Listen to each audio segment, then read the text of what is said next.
Adventures of Arsène Lupin by Maurice Leblanc. Chapter 8. The Black Pearl. A violent ringing of the bell awakened the concierge of No. 9 Avenue Hoche. She pulled the door-string, grumbling, "I thought everybody was in. It must be 3 o'clock." "Perhaps it is someone for the doctor," muttered her husband. "Third floor, left. But the doctor won't go out at night." "He must go out tonight." The visitor entered the vestibule, ascended to the first floor, the second, the third, and, without stopping at the doctor's door, he continued to the 5th floor. There he tried 2 keys. One of them fitted the lock. "Ah, good," he murmured. "That simplifies the business wonderfully. But before I commence work I had better arrange for my retreat. Let me see. Have I had sufficient time to rouse the doctor and be dismissed by him? Not yet. A few minutes more." At the end of 10 minutes he descended the stairs, grumbling noisily about the doctor. The concierge opened the door for him and heard it click behind him. But the door did not lock, as the man had quickly inserted a piece of iron in the lock in such a manner that the bolt could not enter. Then, quietly, he entered the house again, unknown to the concierge. In case of alarm, his retreat was assured. Noiselessly he ascended to the 5th floor once more. In the antechamber, by the light of his electric lantern, he placed his hat and overcoat on one of the chairs, took a seat on another, and covered his heavy shoes with felt slippers. "Oof, here I am, and how simple it was! I wonder why more people do not adopt the profitable and pleasant occupation of burglar. With a little care and reflection, it becomes a most delightful profession. Not too quiet and monotonous, of course, as it would then become wearisome." He unfolded a detailed plan of the apartment. "Let me commence by locating myself. Here I see the vestibule in which I am sitting. On the street front, the drawing-room, the boudoir, and the dining-room. Useless to waste any time there, as it appears that the Countess has deplorable taste. Not a bibelot of any value. Now let's get down to business. Ah! Here is a corridor. It must lead to the bedchambers. At a distance of 3 meters, I should come to the door of the wardrobe closet, which connects with the chamber of the Countess." He folded his plan, extinguished his lantern, and proceeded down the corridor, counting his distance thus: 1 meter, 2 meters, 3 meters. Here is the door. Mon Dieu, how easy it is! Only a small, simple bolt now separates me from the chamber, and I know that the bolt is located exactly 1 meter 43 centimeters from the floor, so that, thanks to a small incision I am about to make, I can soon get rid of the bolt. He drew from his pocket the necessary instruments. Then the following idea occurred to him. Suppose by chance the door is not bolted? I will try it first. He turned the knob, and the door opened. "My brave Lupin, surely fortune favors you. What's to be done now? You know the situation of the rooms. You know the place in which the Countess hides the black pearl. Therefore, in order to secure the black pearl, you have simply to be more silent than silence, more invisible than darkness itself." Arsène Lupin was employed fully a half-hour in opening the 2nd door, a glass door that led to the Countess's bedchamber. But he accomplished it with so much skill and precaution that even had the Countess been awake, she would not have heard the slightest sound. According to the plan of the rooms that he holds, he has merely to pass around a reclining chair, and, beyond that, a small table close to the bed. On the table there was a box of letter-paper, and the black pearl was concealed in that box. He stooped and crept cautiously over the carpet, following the outlines of the reclining chair. When he reached the extremity of it, he stopped in order to repress the throbbing of his heart. Although he was not moved by any sense of fear, he he found it impossible to overcome the nervous anxiety that one usually feels in the midst of profound silence. That circumstance astonished him, because he had passed through many more solemn moments without the slightest trace of emotion. No danger threatened him. Then why did his heart throb like an alarm bell? Was it that sleeping woman who affected him? Was it the proximity of another pulsating heart? He listened, and thought he could discern the rhythmical breathing of a person asleep. It gave him confidence, like the presence of a friend.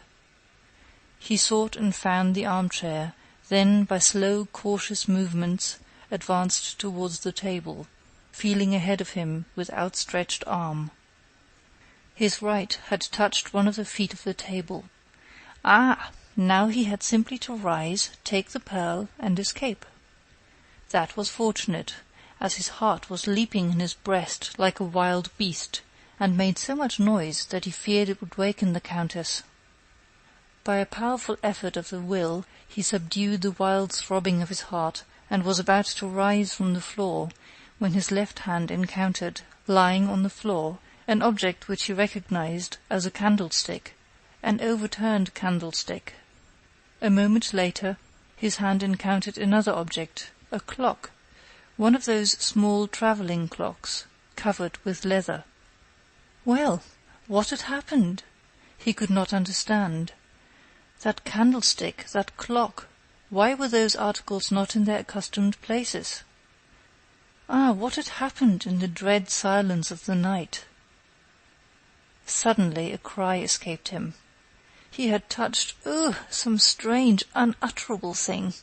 No, no, he thought, it cannot be. It is some fantasy of my excited brain. For some 20 seconds, 30 seconds, he remained motionless, terrified, his forehead bathed with perspiration, and his fingers still retained the sensation of that dreadful contact. Making a desperate effort, he ventured to extend his arm again.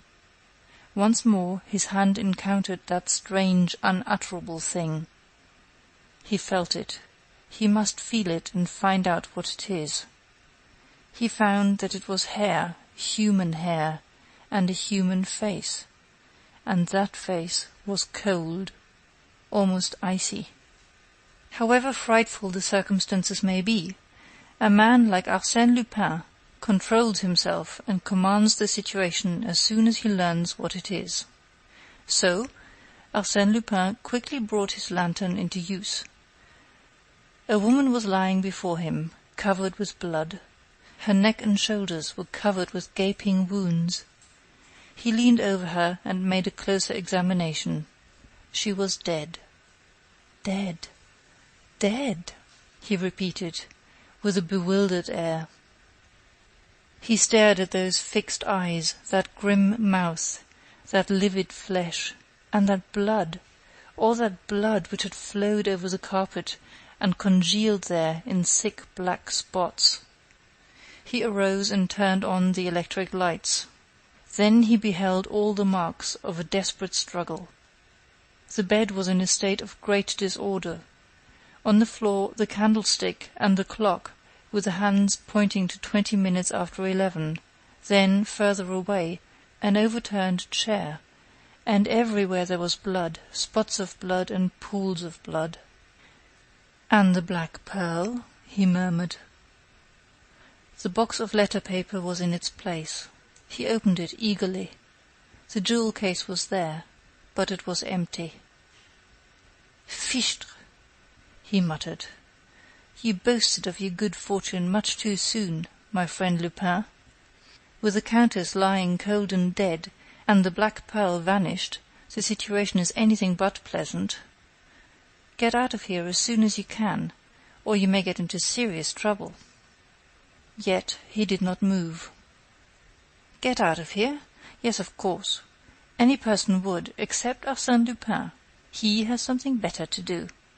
Now, to proceed in an orderly way. At all events, you have a clear conscience. Let us suppose that you are the commissary of police, and that you are proceeding to make an inquiry concerning this affair. Yes, but in order to do that, I require a clearer brain. Mine is muddled like a ragout." He tumbled into an armchair, with his clenched hands pressed against his burning forehead. The murder of the Avenue Hoche is one of those which have recently surprised and puzzled the Parisian public, and certainly I should never have mentioned the affair if the veil of mystery had not been removed by Arsène Lupin himself. No one knew the exact truth of the case.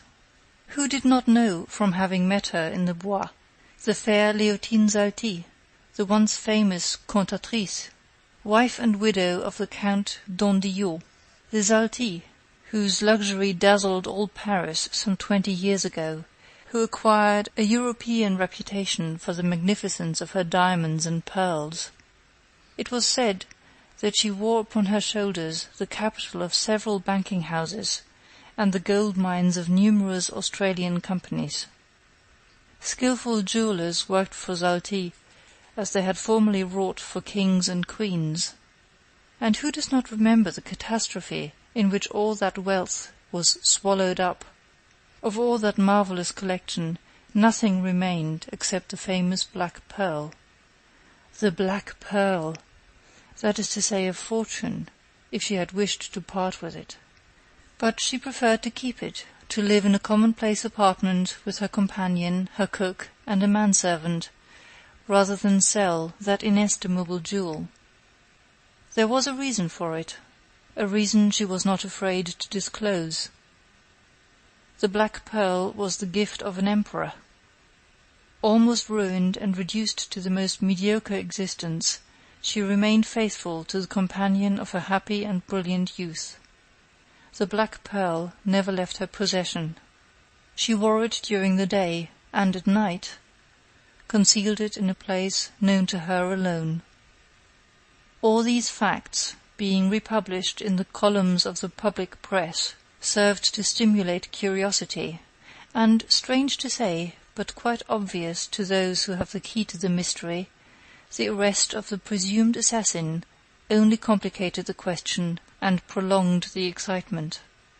2 days later, the newspapers published the following item: "Information has reached us of the arrest of Victor Dangre, the servant of the Countess d'Andillot. The evidence against him is clear and convincing. On the silken sleeve of his liveried waistcoat, which Chief Detective Dudouis found in his garret between the mattresses of his bed, several spots of blood were discovered. In addition, a cloth-covered button was missing from that garment, and this button was found beneath the bed of the victim. It is supposed that after dinner, in place of going to his own room, Dangre slipped into the wardrobe closet, and through the glass door had seen the Countess hide the precious black pearl. This is simply a theory, as yet unverified by any evidence. There is also another obscure point. At 7 o'clock in the morning, Dangre went to the tobacco shop on the boulevard de Courcelles. The concierge and the shopkeeper both affirm this fact. On the other hand, the Countess' companion and cook, who sleep at the end of the hall, both declare that, when they arose at 8 o'clock, the door of the antechamber and the door of the kitchen were locked. These two persons have been in the service of the Countess for 20 years, and are above suspicion. The question is, how did Dangre leave the apartment? Did he have another key? These are matters that the police will investigate. As a matter of fact, the police investigation threw no light on the mystery. It was learned that Victor Dangre was a dangerous criminal, a drunkard, and a debauchee. But as they proceeded with the investigation, the mystery deepened and new complications arose. In the first place, a young woman, Mademoiselle de Sinclèves, the cousin and sole heiress of the Countess, declared that the Countess, a month before her death, had written a letter to her, and in it described the manner in which the black pearl was concealed. The letter disappeared the day after she received it. Who had stolen it? Again, the concierge related how she had opened the door for a person who had inquired for Dr. Harel. On being questioned, the doctor testified that no one had rung his bell. Then who was that person? The theory of an accomplice was thereupon adopted by the press and public, and also by Ganimard, the famous detective. "Lupin is at the bottom of this affair," he said to the judge. "Bah!" exclaimed the judge. "You have Lupin on the brain. You see him everywhere." "I see him everywhere because he is everywhere." "Say rather that you see him every time you encounter something you cannot explain. Besides, you overlook the fact that the crime was committed at 20 minutes past 11 in the evening, as is shown by the clock, while the nocturnal visit, mentioned by the concierge, occurred at 3 o'clock in the morning. Officers of the law frequently form a hasty conviction as to the guilt of a suspected person, and then distort all subsequent discoveries to conform to their established theory. The deplorable antecedents of Victor Dangre, habitual criminal, drunkard, and rake, influenced the judge, and despite the fact that nothing new was discovered in corroboration of the early clues, his official opinion remained firm and unshaken. He closed his investigation, and a few weeks later the trial commenced. It proved to be slow and tedious. The judge was listless, and the public prosecutor presented the case in a careless manner. Under those circumstances, Danègre's counsel had an easy task. He pointed out the defects and inconsistencies of the case for the prosecution, and argued that the evidence was quite insufficient to convict the accused. Who had made the key, the indispensable key, without which Danègre, on leaving the apartment, could not have locked the door behind him? Who had ever seen such a key, and what had become of it? Who had seen the assassin's knife, and where is it now? In any event, argued the prisoner's counsel, the prosecution must prove beyond any reasonable doubt that the prisoner committed the murder. The prosecution must show that the mysterious individual who entered the house at 3 o'clock in the morning is not the guilty party. To be sure, the clock indicated 11 o'clock, but what of that? I contend that proves nothing. The assassin could turn the hands of the clock to any hour he pleased, and thus deceive us in regard to the exact hour of the crime. Victor Danègre was acquitted. He left the prison on Friday about dusk in the evening, weak and depressed by his 6 months' imprisonment. The Inquisition, the solitude, the trial, the deliberations of the jury combined to fill him with a nervous fear. At night he had been afflicted with terrible nightmares, and haunted by weird visions of the scaffold. He was a mental and physical wreck. Under the assumed name of Anatole Dufour, he rented a small room on the heights of Montmartre, and lived by doing odd jobs wherever he could find them. He led a pitiful existence. 3 times he obtained regular employment, only to be recognized, and then discharged. Sometimes he had an idea that men were following him, detectives, no doubt, who were seeking to trap and denounce him. He could almost feel the strong hand of the law clutching him by the collar. One evening, as he was eating his dinner at a neighboring restaurant, a man entered and took a seat at the same table. He was a person about 40 years of age, and wore a frock coat of doubtful cleanliness. He ordered soup, vegetables, and a bottle of wine. After he had finished his soup, he turned his eyes on Danègre, and gazed at him intently. Danègre winced.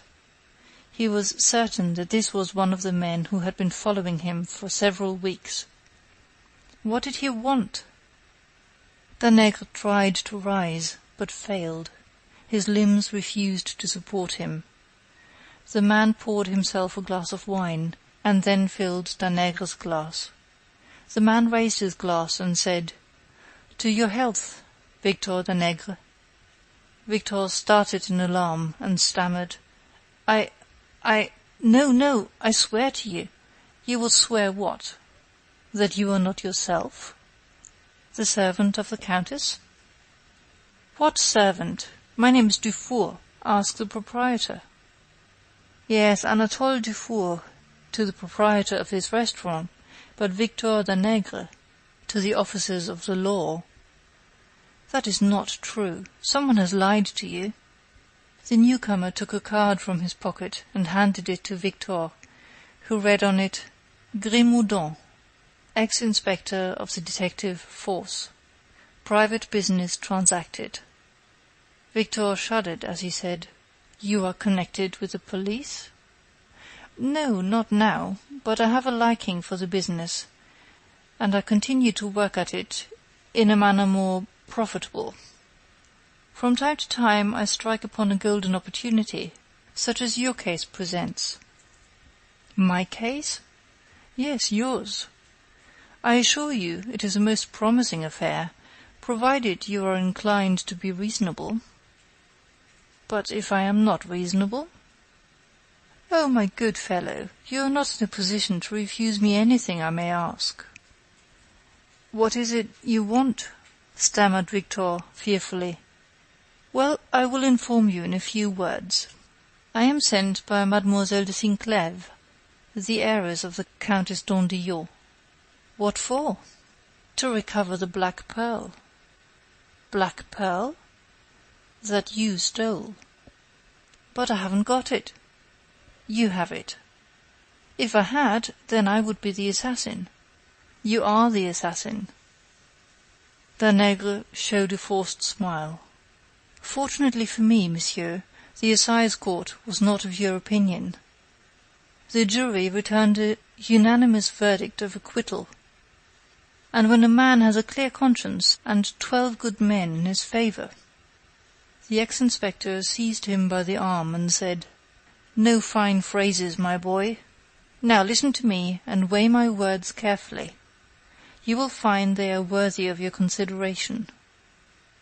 Now, Dangre, 3 weeks before the murder, you abstracted the cook's key to the servant's door, and had a duplicate key made by a locksmith named Outard, 244 Rue Oberkampf.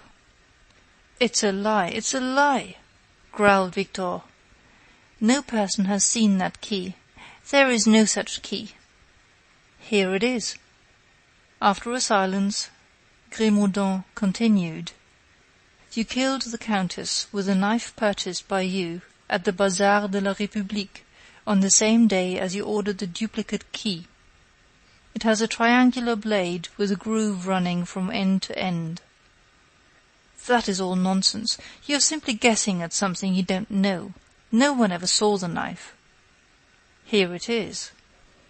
Victor Dangre recoiled. The ex-inspector continued. There are some spots of rust upon it. Shall I tell you how they came there? Well, you have a key and a knife. Who can prove that they belong to me? The locksmith and the clerk from whom you bought the knife. I have already refreshed their memories, and when you confront them, they cannot fail to recognize you. His speech was dry and hard, with a tone of firmness and precision.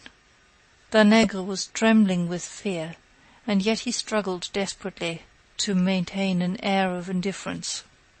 Is that all the evidence you have? Oh, no, not at all. I have plenty more. For instance, after the crime you went out the same way you had entered, but in the center of the wardrobe room, being seized by some sudden fear, you leaned against the wall for support. How do you know that? No one could know such a thing, argued the desperate man. The police know nothing about it, of course. They never think of lighting a candle and examining the walls.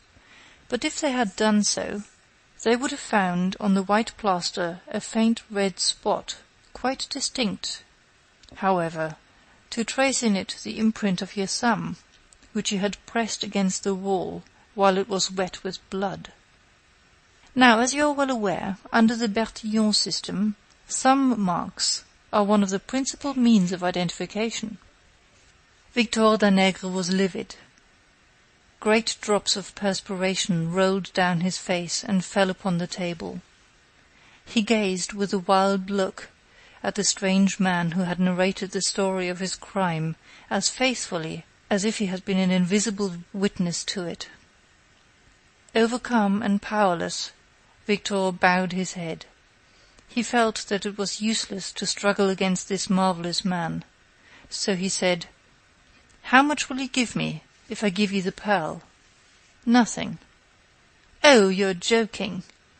Or do you mean that I should give you an article worth thousands and hundreds of thousands and get nothing in return?"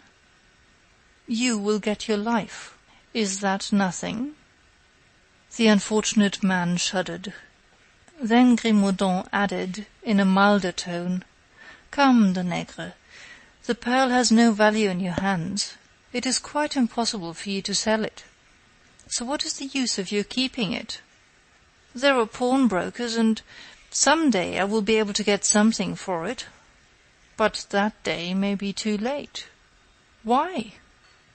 Because by that time you may be in the hands of the police, and with the evidence that I can furnish, the knife, the key, the thumb mark, what will become of you?" Victor rested his head on his hands and reflected. He felt that he was lost, irremediably lost. And at the same time, a sense of weariness and depression overcame him. He murmured faintly, "When must I give it to you?" "Tonight, within an hour." "If I refuse?" "If you refuse, I shall post this letter to the Procureur of the Republic, in which letter Mademoiselle de Sinclèves denounces you as the assassin." Dangre poured out 2 glasses of wine, which he drank in rapid succession, then, rising, said, "Pay the bill and let us go. I have had enough of the cursed affair." Night had fallen. The 2 men walked down the Rue Lepic, and followed the exterior boulevards in the direction of the Place de l'Étoile. They pursued their way in silence. Victor had a stooping carriage and a dejected face. When they reached the Parc Monceau, he said, "We are near the house." "Parbleu! He only left the house once, before your arrest, and that was to go to the tobacco shop." "Here it is," said Dangre in a dull voice. They passed along the garden wall of the Countess's house, and crossed a street on a corner of which stood the tobacco shop. A few steps further on, Dangre stopped. His limbs shook beneath him, and he sank to a bench. "Well, what now?" demanded his companion. "It is there." "Where? Come now, no nonsense." "There, in front of us." "Where?" "Between 2 paving stones." "Which?" "Look for it." "Which stones?" Victor made no reply. "Ah, I see," exclaimed Grimaudan. "You want me to pay for the information." "No, but I am afraid I will starve to death." "So that is why you hesitate." "Well, I'll not be hard on you. How much do you want?" "Enough to buy a steerage pass to America." "All right." "And 100 francs to keep me until I get work there." "You shall have 200. Now speak." "Count the paving stones to the right from the sewer hole. The pearl is between the 12th and the 13th. "In the gutter?" "Yes, close to the sidewalk." Grimaudan glanced around to see if anyone were looking. Some tram-cars and pedestrians were passing. But, they will not suspect anything. He opened his pocket-knife and thrust it between the 12th and 13th stones. "And if it is not there?" he said to Victor. "It must be there, unless someone saw me stoop down and hide it." Could it be possible that the black pearl had been cast into the mud and filth of the gutter to be picked up by the first comer? The black pearl, a fortune!